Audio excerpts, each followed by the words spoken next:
बिस्मिल्लाहिर्रहमानिर्रहीम। अस्सलाम वालेकुम students. Lecture number 6 intermediate part 2 physics में आपको खुशामदीद कहा जाता है। आज हमने एसी थ्रू अ कैपेसिटर, यानी कि अगर एक कैपेसिटर के अक्रॉस एसी सोर्स अटैच कर दिया जाए तो उसमें करंट, वोल्टेज और चार्ज कैसे बिहेव करते हैं उनकी वेव फॉर्म देखेंगे। उसके बाद उसका फार्मूला ड्राइव करेंगे और उनकी वेक्टर रिप्रेजेंटेशन के बारे में देखा जाएगा कि कैसे इसको वेक्टोरिकली ड्रॉ किया जा सकता है।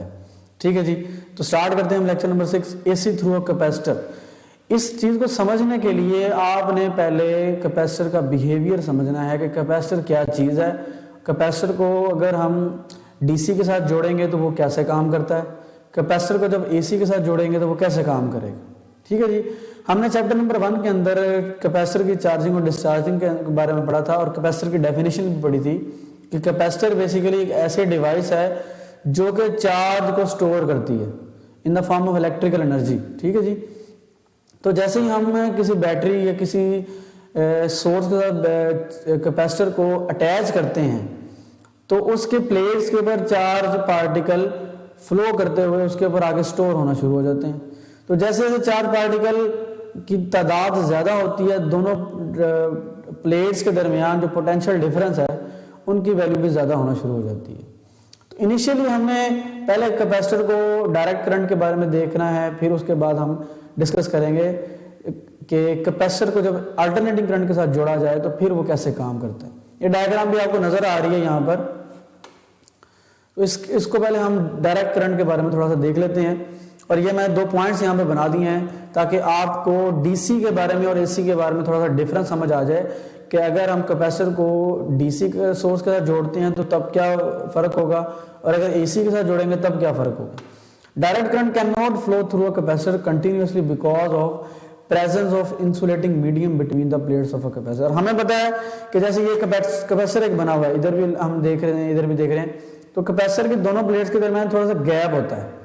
इस गैप के अंदर हम कोई भी इंसुलेटिंग मटेरियल को फिल करते हैं, वो उसको हम नाम दे देते हैं डाइलेक्ट्रिक मटेरियल। अब डाइलेक्ट्रिक मटेरियल इनके दरमियान फिल होने की वजह से चार्ज पार्टिकल एक प्लेट से दूसरी प्लेट के दरमियान से नहीं गुजर सकते, यानी कि इनके दरमियान जो गैप है इसकी वजह से चार्ज पार्टिकल इधर से जंप करके इधर नहीं आ सकते।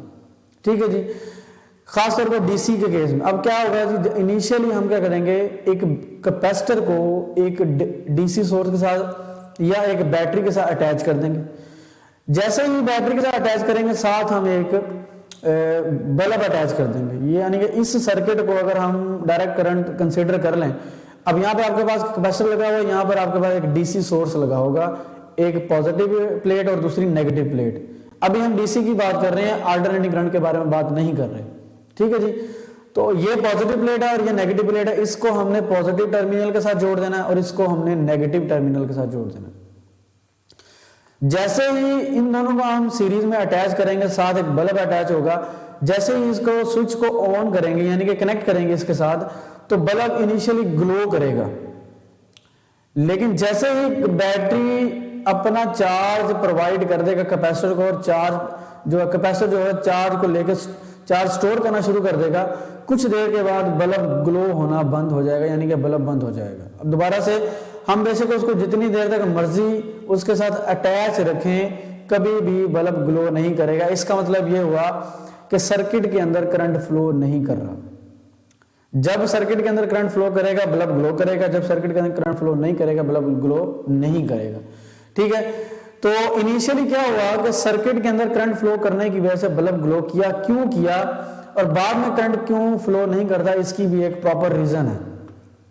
जैसे ही हम इसको बैटरी के साथ अटैच करेंगे तो इनिशियली क्या होगा, मैक्सिमम करंट बैटरी से सर्किट के अंदर फ्लो करेगा। जैसे ही मैक्सिमम करंट सर्किट के अंदर फ्लो करेगा तो कैपेसिटर के प्लेट्स जो है वो इस बैटरी के साथ अटैच हैं, तो कैपेसिटर की प्लेट्स के ऊपर चार्ज पार्टिकल स्टोर होना शुरू हो जाएंगे। ठीक है जी, इसको अगर हम पॉजिटिव के साथ जोड़ेंगे तो इसके ऊपर पॉजिटिव टर्मिनल आ जाएगा, पॉजिटिव चार्जेस सारे स्टोर होंगे। इसको अगर हम नेगेटिव के साथ जोड़ेंगे तो यहाँ पर नेगेटिव चार्जेस स्टोर होना शुरू हो जाएंगे। अब जैसे जैसे चार्जेस की तादाद ज्यादा हो रही है, मजीद आने वाले चार्जेस यहाँ पर आकर रिपेल होना शुरू हो जाएंगे, यानी कि अगर ये नेगेटिव टर्मिनल तो मजीद वैसे इलेक्ट्रॉन जब आएंगे तो वो रिपेल होंगे, आगे मजीद चार्ज पार्टिकल फ्लो नहीं कर पाएंगे। एक टाइम ऐसा आएगा कि इसके ऊपर चार्जेस की तादाद मुकम्मल हो जाएगी और इसी तरह पॉजिटिव प्लेट के ऊपर भी चार्जेस की तादाद मुकम्मल हो जाएगी। अब मजीद और चार्जेस फ्लो करके इसके पास नहीं आ सकेंगे। क्यों नहीं आ सकेंगे? क्योंकि यहाँ पर चार्जेस फुल हो चुके हैं। जब मजीद चार्जेस यहाँ से आएंगे तो ये क्या करेंगे, इनको रिपेल कर देंगे। रिपेल्शन की वजह से चार्ज पार्टिकल सर्किट के अंदर फ्लो नहीं कर पाएंगे। और हमें पता है कि चार्ज पार्टिकल का जो फ्लो है पर सेकंड उसे हम करंट कहते हैं। इसका मतलब है कि मजीद और करंट इसके अंदर फ्लो नहीं कर पाएगा, जिसकी वजह से क्या होगा कि जब चार्जेस इसके ऊपर मुकम्मल तौर पर स्टोर हो गए, बैटरी फुली चार्ज हो गई, तो अब करंट की मिकदार क्या हो जाएगी, जीरो हो जाएगी। ठीक है जी, क्योंकि चार्ज पार्टिकल इधर से गुजरने की कोशिश करेंगे लेकिन सामने से उसके पॉजिटिव चार्ज पहले से मौजूद हैं तो वो उसे रिपेल कर देंगे, जिसकी वजह से चार्ज पार्टिकल मजीद फ्लो नहीं कर पाएंगे। तो एज अ रिजल्ट क्या होगा कि बल्ब ग्लो नहीं करेगा और कैपेसिटर जो है करंट को मजीद फ्लो नहीं कर पाएगा। ये सारा का सारा जो काम है ये मिली सेकेंड या माइक्रो सेकेंड के अंदर हो रहा होता है। ठीक है जी, यानी कि आपने हल्का से उसे अभी अटैच ही किया है, बल्ब में ग्लो करके बंद हो जाना। तो ये सारा प्रोसीजर जो है ये हम यहाँ पे समझ रहे हैं। तो इसका मतलब ये हुआ, इस सारी स्टोरी से हमें ये बात समझ आई कि डीसी करंट अगर हम कभी किसी कैपेसिटर के साथ जोड़ें तो चार्ज पार्टिकल कभी भी करंट जो है वो कभी भी कंटिन्यूअसली फ्लो नहीं कर पाता। यानी कि इनिशियली करंट की मिकदार ज्यादा थी, चार्जेस की यहाँ पर मिकदार कम थी। फिर क्या हुआ, जैसे जैसे चार्जेस की मिकदार ज्यादा होना शुरू हो गई, करंट की मिकदार कम होना शुरू हो गई। एक टाइम ऐसा आया कि यहाँ पर चार्जेस की मिकदार ज्यादा हो गई, चार्जेस फुल स्टोर हो गए, अब मजीद चार्ज यहाँ पर स्टोर नहीं हो सकते। ठीक है, तो इसका मतलब क्या होगा कि मजीद करंट यहाँ पे फ्लो नहीं करेगा। तो अब चार्जेस की तादाद यहाँ पे फुल है लेकिन करंट की मिकदार क्या हो गई है, जीरो हो गई। तो यहां से हमें एक बात क्लियर हो गई है कि जब चार्ज ज्यादा हो जाएगा, बैटरी के ऊपर चार्ज, कैपेसिटर के ऊपर चार्ज ज्यादा स्टोर करेगा, उस वक्त करंट की मिकदार कम से कम होगी। तो और जब इसका मतलब यह होगा कि जब बैटरी फुली चार्ज होगी उस वक्त जो कैपेसिटर पे फुली चार्ज होगा तो बैटरी का करंट इसके अंदर से फ्लो नहीं कर पाएगा। और हमें पता है कि अगर किसी जगह पर चार्जेस की तादाद ज्यादा हो जाए तो उसके अक्रॉस पोटेंशियल डिफरेंस भी ज्यादा होता है। हमने कैपेसिटर की जब डेफिनेशन पढ़ी थी तो वहां पे एक फार्मूला पढ़ा था, Q प्रोपोर्शनल है V के। जैसे जैसे चार्जेस ज्यादा होंगे दोनों प्लेट्स के दरमियान पोटेंशियल डिफरेंस भी ज्यादा हो जाएगा, चार्जेस कम होंगे पोटेंशियल डिफरेंस भी कम होना शुरू होगा। अब इनिशियली क्या हो गया, करंट की मिकदार ज्यादा हो गई, चार्जेस की मिकदार कम हो गई। जब करंट की मिकदार ज्यादा होगी, चार्जेस की मिकदार कम होगी, चार्जेस की मिकदार कम होने की वजह से पोटेंशियल डिफरेंस भी कम होगा। यानी कि आप यूं समझ लें कि करंट जो है वो डायरेक्टली प्रोपोर्शनल है चार्ज और इनवर्सली प्रोपोर्शनल है चार्ज और पोटेंशियल डिफरेंस के। जब इन दोनों की वैल्यू कम होगी तो करंट की वैल्यू ज्यादा हो जाएगी, जब इन दोनों की वैल्यू ज्यादा होगी तो करंट की मिकदार कम होना शुरू हो जाएगी। और चार्ज और पोटेंशियल डिफरेंस ये दोनों डायरेक्टली प्रोपोर्शनल हैं। अगर किसी सर्किट में चार्ज पार्टिकल ज्यादा फ्लो कर रहे हैं तो उसके दोनों एंड के ऊपर जो पोटेंशियल डिफरेंस है वो भी ज्यादा होगा। अब इसकी प्लेट्स के ऊपर चार्ज पार्टिकल ज्यादा स्टोर हो चुके हैं तो उनके दरमियान का जो गैप होगा पोटेंशियल का वो भी ज्यादा होगा। तो यहां से हमने दो बातें सीखी हैं। नंबर वन के चार्जेस की तादाद को बढ़ाने से पोटेंशियल डिफरेंस बढ़ता है और चार्जेस की तादाद को कम करने से पोटेंशियल डिफरेंस तो कम होता है लेकिन करंट की मिकदार बढ़ना शुरू हो जाती है। नंबर टू के क्या नाम है, किसी भी कैपेसिटर को जब हम डायरेक्ट करंट सोर्स के साथ डीसी सोर्स के साथ अटैच करते हैं तो चार्ज पार्टिकल कभी भी करंट जो है वो कभी भी कंटिन्यूअसली उसके अंदर से फ्लो नहीं कर पाएगा। कुछ टाइम के लिए किसी टाइम इंटरवल के अंदर वो फ्लो करेगा, उसके बाद मजीद बेशक हम जब तक उसे कनेक्ट किए रखें वो कभी भी उसके अंदर से चार्ज पार्टिकल फ्लो नहीं करेगा। अच्छा जी, अब आ जाते हैं हम अपने मेन पॉइंट की तरफ। अच्छा, ये पॉइंट हमने यहाँ से अभी ड्राइव किए हैं। अगर मैंने आपको ये बात बताई है कि आपने इसको रिमूव करके यहाँ पे बैटरी अटैच करनी है और फिर ये सारा प्रोसीजर करना है डायरेक्ट करंट के केस में, ठीक है। ये सिर्फ आपने पॉइंट्स लिखने हैं और ये जो मैंने डायग्राम आपको कहा है बनाने के लिए, ये आपने बनानी भी है इसके साथ। Direct current can not flow through the capacitor continuously, जो वही बात आ गई, because of presence of insulating medium between the plate of a capacitor. अब इसके दरमियान अगर रास्ता होगा तब चार्ज पार्टिकल इसके अंदर फ्लो कर पाएंगे। अब क्योंकि इनके दरमियान मीडियम जो है वो इंसुलेटेड मटेरियल होता है, इसलिए चार्ज पार्टिकल जब इसके ऊपर आगे मुकम्मल स्टोर हो जाते हैं, आगे उनके पास फ्लो करने का कोई रास्ता नहीं होता, इसलिए वो कंटिन्यूसली इसके अंदर से फ्लो नहीं कर पाएंगे। लेकिन उसके ऑपोजिट क्या होगा कि अगर कैपेसिटर के अंदर डायरेक्ट करंट कंटिन्यूसली फ्लो नहीं कर पाता तो लेकिन अल्टरनेटिव करंट जो होगा वो क्या करेगा, कंटिन्यूसली फ्लो कर पाएगा। कैसे होगा, अब ये हम इसको जरा डायग्राम के जरिए से देखते हैं। इधर देखें भैया, ये आपके पास एक कैपेसिटर अटैच है, साथ हमने एक रेजिस्टेंस अटैच कर दी और साथ हमने अल्टरनेटिंग सोर्स अटैच किया। अब इनिशियली क्या हो गया, इस टर्मिनल के ऊपर पॉजिटिव चार्ज है और इस टर्मिनल के ऊपर नेगेटिव चार्ज, यानी कि ये हाई पोटेंशियल पे और ये लो पोटेंशियल पे है। तो करंट का फ्लो कैसे होगा, हाई से लो की तरफ। अब चार्ज पार्टिकल इसके अंदर से फ्लो करना शुरू हो जाएंगे।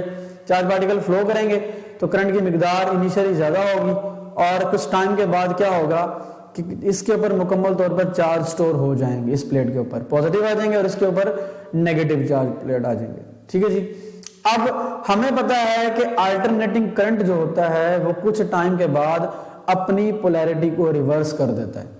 तो अब क्या होगा, कुछ टाइम गुजरने के बाद जब ये मुकम्मल तौर पर चार्ज हो जाएगा, अब क्या होगा जी, इसकी पोलैरिटी रिवर्स हो जाएगी। यहां पर पॉजिटिव चार्ज आ जाएगा और इस जगह पर नेगेटिव चार्ज आ जाएगा। अब क्या होगा कि ये पॉजिटिव चार्ज इधर को फ्लो करेंगे, यहां पर पहले से नेगेटिव चार्ज, यहां पे देखें ना, यहां पर नेगेटिव चार्ज मौजूद था, यहां पे पॉजिटिव चार्ज मौजूद थे।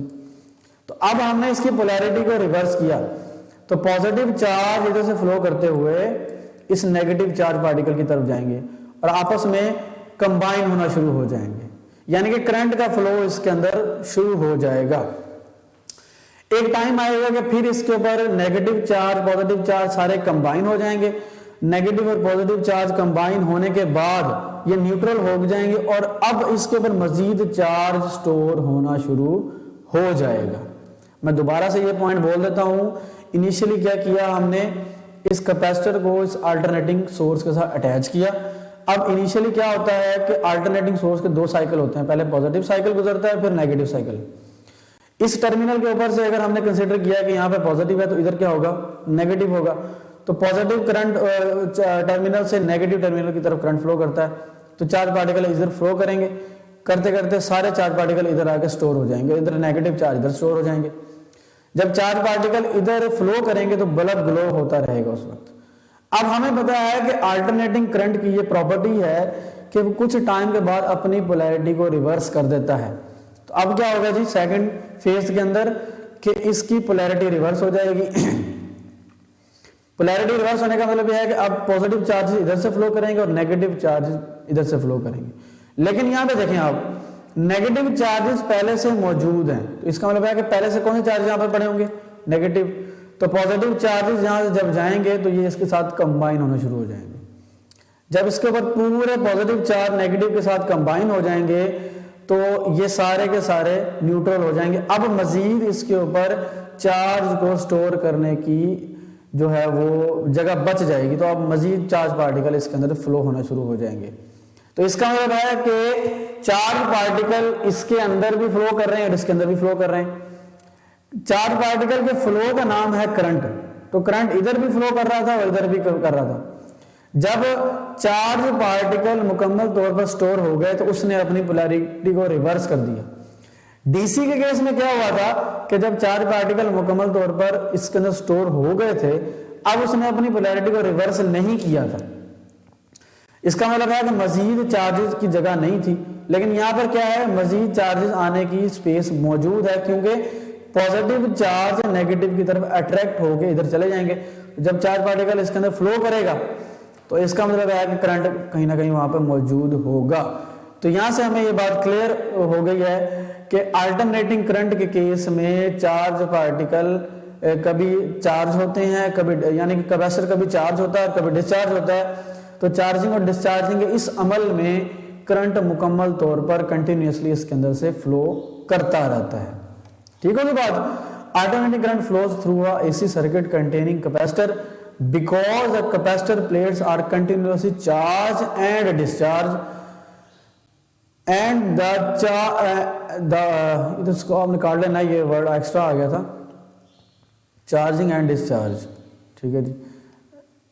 Other way around by the alternating voltage, तो ये बार बार चार्ज होता है, डिस्चार्ज होता है, जिसकी वजह से चार्ज कभी इंक्रीज होता है, कभी डिक्रीज होता है। तो चार्ज के इंक्रीज और डिक्रीज होने की वजह से सर्किट के अंदर करंट का फ्लो मुसलसल रहता है, जिसकी वजह से हम कह सकते हैं कि अल्टरनेटिंग करंट कंटिन्यूसली फ्लो करता है और डायरेक्ट करंट जो है वो एक मरतबा फ्लो करके बंद हो जाता है, कंटिन्यूसली फ्लो नहीं कर पाता। अब पेपर में ये शॉर्ट क्वेश्चन भी आ सकता है कि कैपेसिटर किस डिवाइस को गुजरने देता है और किस डिवाइस को ब्लॉक कर देता है। अब आपको ये बात भी यहां से भी नजर आ रही है कि इसमें पॉजिटिव साइकिल भी पहले गुजर गया और नेगेटिव साइकिल भी यहां पे गुजर गया। तो पॉजिटिव और नेगेटिव साइकिल गुजरने का मतलब यह है कि दोनों तरफ से करंट फ्लो कर रहा है, फॉरवर्ड डायरेक्शन में भी और रिवर्स डायरेक्शन में भी। तो इसका मतलब है कि अल्टरनेटिंग करंट जो है वो हमेशा कैपेसिटर के अंदर से गुजर जाएगा, लेकिन डायरेक्ट करंट जो होगा वो ब्लॉक हो जाएगा। डायरेक्ट करंट एक टाइम के लिए सिर्फ गुजरेगा, वो मिली सेकेंड या माइक्रो सेकेंड होगा, उसके बाद मजीद करंट उसके अंदर से फ्लो नहीं कर पाएगा। तो ये शॉर्ट क्वेश्चन आपने एक्सरसाइज का भी है, वो भी वहां से भी हम करेंगे।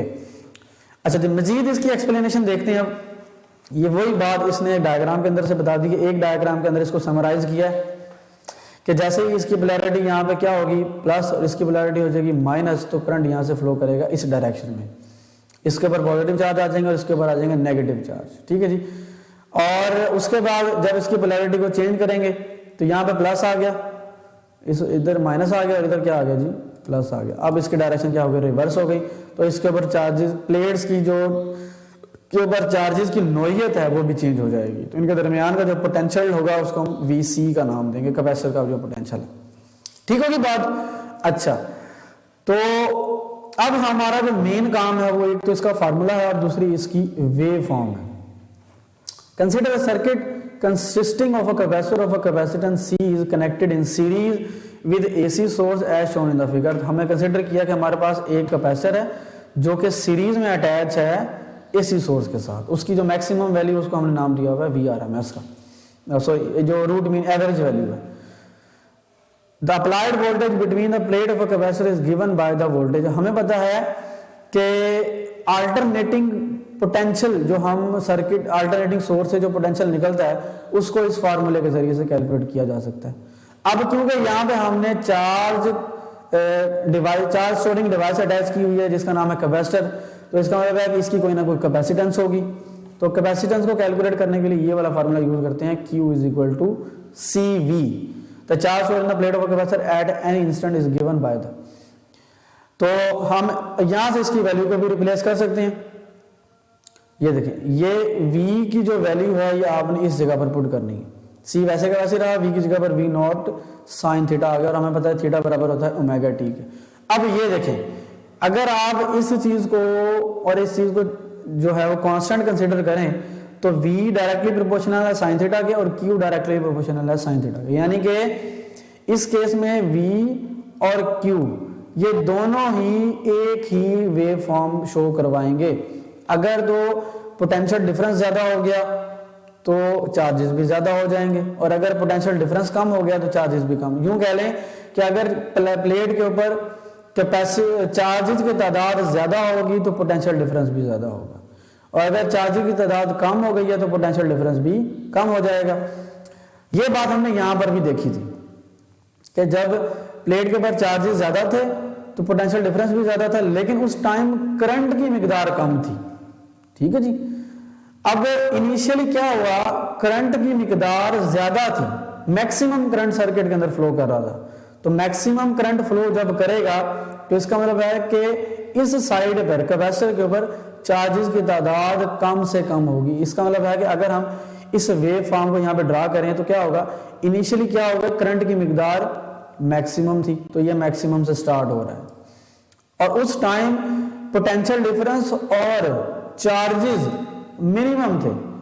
जब करंट मैक्सिमम सर्किट के अंदर फ्लो करके गया तो उस वक्त अभी कैपेसिटर फुली चार्ज नहीं हुआ था। जैसे जैसे कैपेसिटर फुली चार्ज होता गया तो इसके अंदर करंट की मिकदार कम होती गई। आप देखें करंट की मिकदार कम हो रही है, डिक्रीज कर रही है, लेकिन यहाँ पे चार्जेस की और वोल्टेज की जो मिकदार है वो ज्यादा हो रही है। इस पॉइंट पे देखें आप, इस पॉइंट पे दोनों की पीक आ रही है, क्यू की भी और वी की भी। क्यू की भी पीक आ रही है, वी की भी पीक आ रही है। इसका मतलब यह है कि जब कैपेसिटर फुली चार्ज हो जाएगा उसके दरमियान पोटेंशियल डिफरेंस मैक्सिमम होगा और उनकी प्लेट के ऊपर मैक्सिमम चार्ज स्टोर हो चुका होगा। जब मैक्सिमम चार्ज स्टोर होगा तो मजीद आने वाले चार्जेस को वो फ्लो आगे नहीं कर पाएगा, जिसकी वजह से इस पॉइंट के ऊपर करंट की मिकदार क्या हो जाएगी, जीरो हो जाएगी। अब हमें पता है कि अल्टरनेटिंग करंट के केस में करंट अपना साइकिल रिवर्स कर देता है। तो अब क्या होगा, साइकिल रिवर्स हुआ तो करंट की मिकदार फिर ज्यादा होना शुरू हो गई। करंट की मिकदार ज्यादा होते होते अब इस पॉइंट पे देखें, ये वो पॉइंट है जब करंट की मिकदार डायरेक्शन रिवर्स हुई, ये सारे चार्ज पार्टिकल पॉजिटिव जो थे वो नेगेटिव के साथ कंबाइन हो गए और उस वक्त कैपेसिटर के ऊपर चार्ज जो था वो जीरो हो गया, क्योंकि सारे तो इसके साथ कंबाइन हो गए हैं। अब इसके ऊपर चार्ज जीरो हो गया। जब चार्ज जीरो हो जाएगा तो हम कहेंगे वहां पर पोटेंशियल डिफरेंस भी जीरो होगा। ये देखें इस पॉइंट के ऊपर पोटेंशियल डिफरेंस भी जीरो है और चार्ज की मिकदार भी जीरो है, लेकिन उस वक्त करंट की मिकदार क्या होगी, मैक्सिमम हो जाएगी। अब करंट फिर से स्टोर होना शुरू हो जाएगा। तो करंट फिर से स्टोर होता होता होता जब मैक्सिमम वैल्यू पर जाएगा, अब उसके ऊपर दूसरे साइकिल की वजह से करंट चार्ज पार्टिकल मैक्सिमम हो चुके हैं। जब दूसरे साइकिल की वजह से चार्ज पार्टिकल मैक्सिमम होंगे तो बैटरी फुली चार्ज हो जाएगी। फिर से जब बैटरी फुली चार्ज हो जाएगी इसका मतलब है कि चार्ज पार्टिकल ज्यादा थे। जब चार्ज पार्टिकल ज्यादा होंगे तो इसका मतलब क्या होगा कि उस वक्त पोटेंशियल डिफरेंस फिर से ज्यादा हो जाएगा। अब फिर से दोबारा से ये साइकिल ये अपनी पोलैरिटी को रिवर्स करेगा और करंट की मिकदार को बढ़ना शुरू हो जाएगी। करंट की मिकदार बढ़ेगी, बढ़ती बढ़ती बढ़ती जब इस पॉइंट पे पहुंचेगी, आप देखें इस पॉइंट के ऊपर करंट मैक्सिमम था, यानी कि अब फिर से ये न्यूट्रल हुए ऑपोजिट डायरेक्शन में और फिर करंट की मिकदार बढ़ी, क्योंकि वहां पे जगह बन गई थी, चार्ज पार्टिकल फ्लो कर सकते हैं तो करंट मैक्सिमम फ्लो करेंगे। जब मैक्सिमम करंट फ्लो कर जाएगा तो उस वक्त फिर ये इसके अंदर क्या नाम है, सारे पार्टिकल न्यूट्रल हो जाएंगे और न्यूट्रल होने की वजह से कैपेसिटर के ऊपर चार्ज होगा वो फिर से जीरो हो जाएगा। ये थी इसकी वेव फॉर्म। अब आपको ये बात हमने प्रीवियस लेक्चर के अंदर भी बताई थी कि अगर तो कोई भी अल्टरनेटिंग क्वांटिटी जीरो से स्टार्ट हो और पॉजिटिव डायरेक्शन में बने तो उसको हम ड्रा करते होते हैं एक्स एक्सिस की तरफ। ठीक है जी। अब इसका मतलब है कि एक्स एक्सिस की तरफ क्या चीज आ गई, आपका वोल्टेज आ गया, क्योंकि ये किस तरफ को बढ़ रहा है, ये देखें ये जीरो से पॉजिटिव पीक की तरफ जा रहा है। और अगर कोई भी क्वांटिटी इस लाइन को टच करती है, ये वाली लाइन को इधर से शुरू करती है, अपना काम मैक्सिमम से शुरू करती है, तो उसको हम y की तरफ प्लॉट करते हैं। यानी कि अगर तो ये पॉजिटिव की तरफ होगी, ये पॉजिटिव साइड होती है और ये नेगेटिव साइड होती है। अगर तो पॉजिटिव साइड भी है तो हम पॉजिटिव डायरेक्शन में लाइन ड्रा कर देंगे,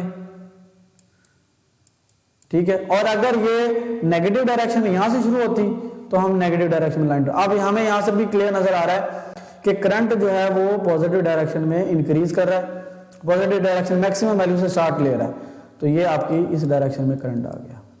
यानी कि आपने ये बात याद रखनी है कि जो जीरो से स्टार्ट होगा v की तरफ आएगा, जो मैक्सिमम स्टार्ट होगा वो x की तरफ आ जाएगा। अब यहां से भी आपको ये बात क्लियर नजर आ रही है कि इनके दरमियान जो एंगल है वो कितना बन रहा है, 90 डिग्री बन रहा है जी। कितना बन रहा है, 90 डिग्री बन रहा है। तो 90 डिग्री से करंट लीड कर रहा है और वोल्टेज जो है वो लैग कर रहे हैं। इसका मतलब ये है कि वोल्टेज जो है, पोटेंशियल डिफरेंस जो है वो करंट को फॉलो करेंगे। अब कैपेसिटर के अंदर पोटेंशियल डिफरेंस कैसे क्रिएट हुआ है, वो करंट की वजह से क्रिएट हुआ है। जब करंट आया उसके बाद फिर उसके अंदर पोटेंशियल डिफरेंस स्टोर हुआ, यानी कि पोटेंशियल डिफरेंस वहां पे बना। तो इसका मतलब कि पहले करंट की मिकदार उसके अंदर आएगी, फिर उसके बाद स्टोरिंग के बाद पोटेंशियल डिफरेंस क्रिएट होना शुरू हो जाएगा। तो करंट इस केस में लीड करेगा बाय π/2, ये से 90 डिग्री कहते हैं, और वोल्टेज जो है वो लैग करेंगे बाय π/2। बात समझ आ गई है यहां तक? अच्छा जी, अब इसको मजीद आगे प्रोसीड करते हैं। The charge store on the plate of a capacitor at any instant is given by the expression Q equal to CV, और हमने यहाँ पे पुट किया, और ये दोनों डायरेक्टली प्रोपोर्शनल है, यानी कि इनकी वेव फॉर्म एक जैसी बनेगी। Since C and V not are a constant, अगर हम इन दोनों को कांस्टेंट कर दें, it is obvious that Q will vary with the same way as applied voltage. Q बिल्कुल वैसे वेरी करेगा जैसे अप्लाइड वोल्टेज वेरी कर रहे हैं।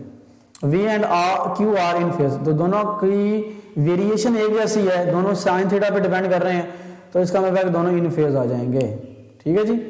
The current I flowing through the connecting wire is equal to the rate of change. हमें पता है कि करंट की वैल्यू क्या होती है, फार्मूला क्या, I is equal to delta Q over delta T।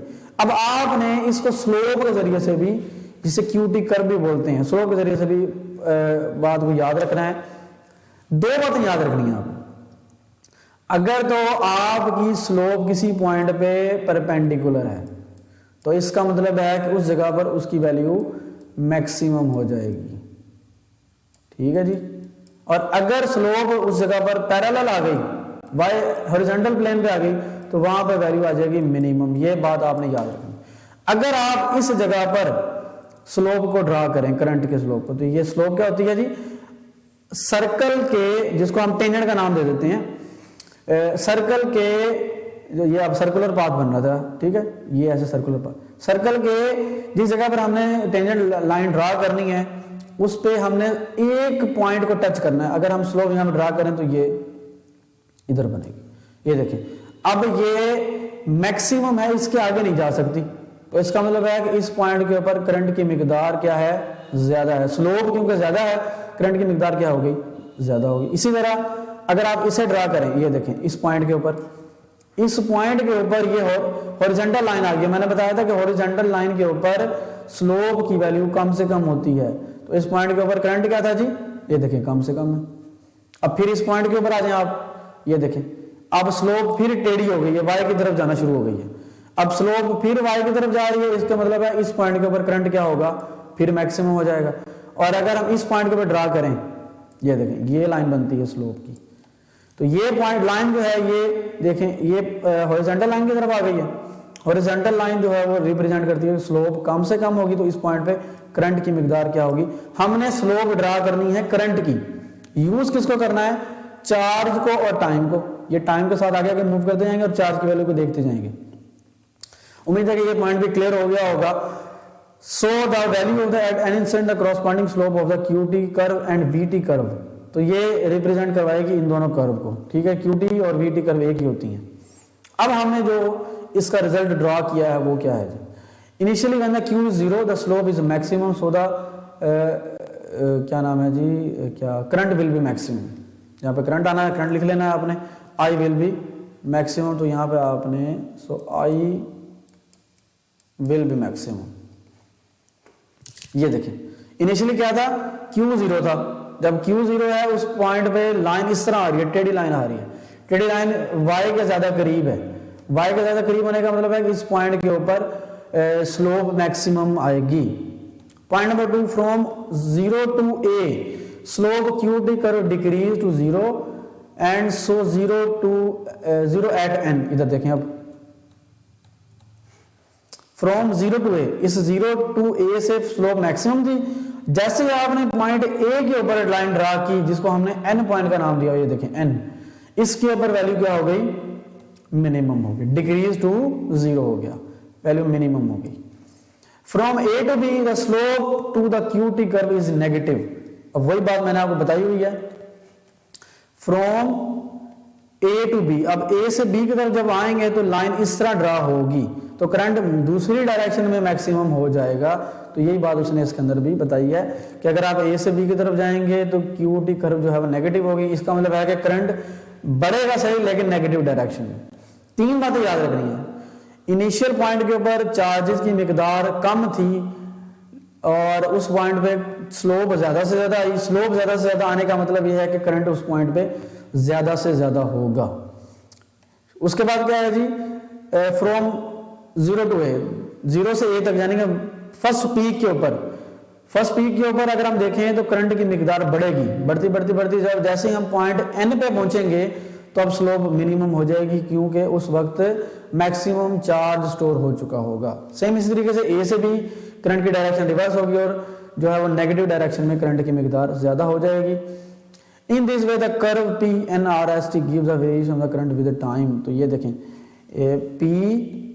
PNRST, ये पूरी जो लाइन है ये किसको रिप्रेजेंट कर रही है, ये इसकी वेरिएशन के बारे में बता रही है करंट की with respect to voltage and current और charges. It can be seen from the figure that a phase of V and I at 0 is I and O, V and I at O is 0, दोनों के दरमियान phase and pi by 2, charge के दरमियान और potential के दरमियान जो phase था वो 0 था, किस पॉइंट के ऊपर, 0 पॉइंट के ऊपर, लेकिन V और I के दरमियान जो फेज है वो पाई बाई 2 था। It means that the current leads by the voltage by pi by 2। इसका मतलब क्या है कि ये बात मैंने इधर भी आपको बताई है कि यहाँ पर करंट लीड कर रहा है और वोल्टेज क्या कर रहे हैं, लैग कर रहे हैं। तो इस तरह के डायग्राम वेक्टर रिप्रेजेंटेशन की हमने आगे भी बनाई हुई है। देखिए करंट ऊपर की तरफ है और वोल्टेज हॉरिजॉन्टल लाइन की तरफ है, उनके दरमियान एंगल 90 बन रहा है। तो यहाँ पे जो चीज पहले आएगी वो लीड करेगी और इधर जो पहले आएगी वो लैग करेगी। उसके बाद कैपेसिटिव रेट। अब हमें पता है कि अल्टरनेटिंग सोर्स जब हमने सर्किट में अटैच कर दिया तो अल्टरनेटिंग सोर्स अटैच करने के बाद अब क्योंकि कैपेसिटर किसी ना किसी मटेरियल से बना है तो वो उस चार्ज पार्टिकल को अपोज करेगा। हर मटेरियल की ये प्रॉपर्टी होती है कि वो करंट को कुछ लम्हे के बाद अपोज करना शुरू कर देता है जब उसके अंदर मजीद चार्ज पार्टिकल फ्लो करते हैं। तो अब रेजिस्टेंस की जो ऑपोजिशन थी उसको हमने रेजिस्टेंस का आर का नाम दिया हुआ है। अब यहाँ पे हम यूज कर रहे हैं कैपेसिटर, तो कैपेसिटर की जो रेजिस्टेंस होगी उसको हम नाम देंगे capacitive reactance. It is a method of opposition offered by the capacitor to flow of alternating current. जब चार्ज पार्टिकल का एक साइकिल गुजर जाएगा मजीद उसी डायरेक्शन में करंट फ्लो नहीं करेगा, उसको अपोज करेगा। अब क्या करेगा, वो अपनी डायरेक्शन को रिवर्स कर देगा। It is usually represented by XC। इसको रिप्रेजेंट किसे करते हैं, XC से। इसके फार्मूले आपने अच्छे तरीके से याद करने हैं। ये हमने न्यूमेरिकल के अंदर और शॉर्ट क्वेश्चन के अंदर भी इसको हमने यूज करना है। Its value is given by the formula expression XC is equal to VRMS divided by IRMS। हमने फार्मूला पढ़ा है ना, अकॉर्डिंग टू ओहम्स लॉ, वही फार्मूला यूज करना। V is equal to IR। ठीक है जी। अब R की जगह पर हमने क्या यूज कर लिया, XC, तो इधर क्या आ जाएगा, V is equal to I into XC। तो अब I इधर आगे क्या हो गया, डिवाइड हो गया और ये बन गया जी आपके पास XC। तो ये XC। अब हमारे पास जो सोर्स है वो कौन सा है, वो अल्टरनेटिंग सोर्स है। अल्टरनेटिंग सोर्स में जो हम करंट यूज करते हैं या वोल्टेज यूज करते हैं क्वांटिटीज को, वहां पे RMS वैल्यू लगाते हैं। तो इधर भी RMS आ गया, इधर भी RMS आ जाएगा और इधर भी RMS आ जाएगा। ठीक होगी बात। PRMS is the root mean square value of the alternating voltage across a capacitor and IRMS is root mean square value of the alternating current। ये वोल्टेज की वैल्यू और ये क्या है, करंट की वैल्यू। कैपेसिटिव रिएक्टेंस ऐसा unit, क्योंकि अब ये रेजिस्टेंस है, नाम हमने बदला है लेकिन है तो ये रेजिस्टेंस, और रेजिस्टेंस का हमने यूनिट क्या रखा हुआ है, ओम। तो इसका यूनिट भी क्या होगा, ओम होगा। और यहाँ पे ये वाला फार्मूला भी आपने याद कर लेना है कि XC जो है ये इनवर्सली प्रोपोर्शनल है 1/ωc के, यानी कि XC is equal to 1/ωc। Omega है एंगुलर फ्रीक्वेंसी। अब इसका क्या मतलब हुआ, XC is equal to 1/2πfc। हमें पता है कि ओमेगा की वैल्यू ये है 2πfc, हमने यहाँ पे पुट की वैल्यू, तो ये बनेगा XC is equal to 1/2πfc। अगर हम C को कांस्टेंट कर दें, 2 को कांस्टेंट कर दें, पाई को कांस्टेंट कर दें, 1 को कांस्टेंट, तो यहाँ से हमें ये बात क्लियर नजर आएगी कि XC जो है वो प्रोपोर्शनल है, इनवर्सली प्रोपोर्शनल है फ्रीक्वेंसी के। अगर तो आपने कम फ्रीक्वेंसी, छोटी फ्रीक्वेंसी वाला कोई सोर्स अटैच किया है कैपेसिटर के अंदर तो उसकी रेजिस्टेंस ज्यादा शो होगी। और अगर आपके पास ऐसा सोर्स है जिसकी फ्रीक्वेंसी ज्यादा है, 50 हर्ट्ज, 60 हर्ट्ज, जितना भी मतलब ज्यादा सोर्स वाला आप AC सोर्स अटैच करते हैं, तो उसमें रेजिस्टेंस जो है वो कम ऑफर होगी सर्किट के अंदर।